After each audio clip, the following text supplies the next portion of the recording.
The lord అందరికీ వందనాలు తెలియజేస్తున్నాను.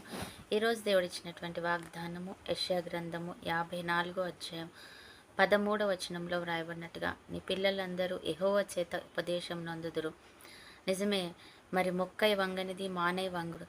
చిన్నప్పుడే వాళ్ళు నేను సరిచేయలేకపోయాను ప్రవ్వా, వాళ్ళ పరిస్థితి ఏంటి, నా జీవితం ఎలా కొనసాగుతుంది, నా బిడ్డల పరిస్థితి ఏంటని నువ్వు కృంగిపోతూ ఉన్నావా?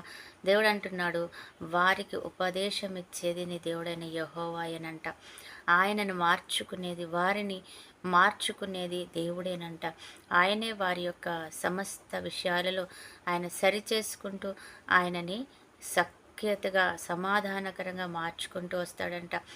యాకోబు ఎంతగానో తండ్రి నుంచి విడిపోయి, తండ్రికి దూరం అయిపోయి, ప్రభా నా పరిస్థితి ఏంటి, నిజంగానే నా ఊరికి, నా తల్లిదండ్రులకు, కుటుంబానికి దూరం అయిపోయాను అని బాధపడుతూ దేవునిని మాత్రం విడవక వెంబడిస్తూ ఉన్నాడంట.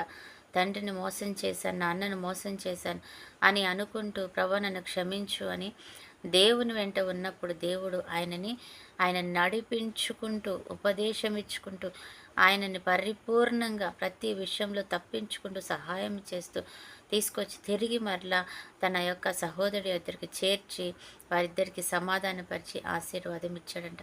ఈరోజు నువ్వు అనుకుంటున్నావా, ప్రభా నా పరిస్థితి ఏంటి, నా బిడ్డల పరిస్థితి ఏమైపోతుంది, వీరు ఇలా ఉన్నారు.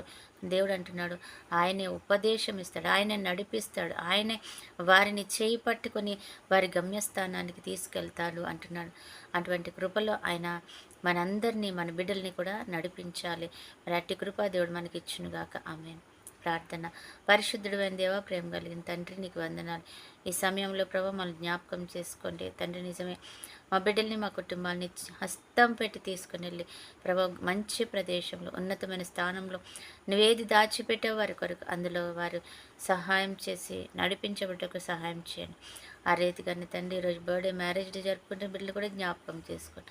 మరి ప్రతి ఒక్క బిడ్డని ఆయుష్, ఆరోగ్యం, కృపా కాపుదల, క్షేమం, సమాధానంతో నింపుకోమని యేసయ్య శ్రేష్ఠ నామంలో ప్రార్థిస్తున్నాం తండ్రి. ఆమేన్.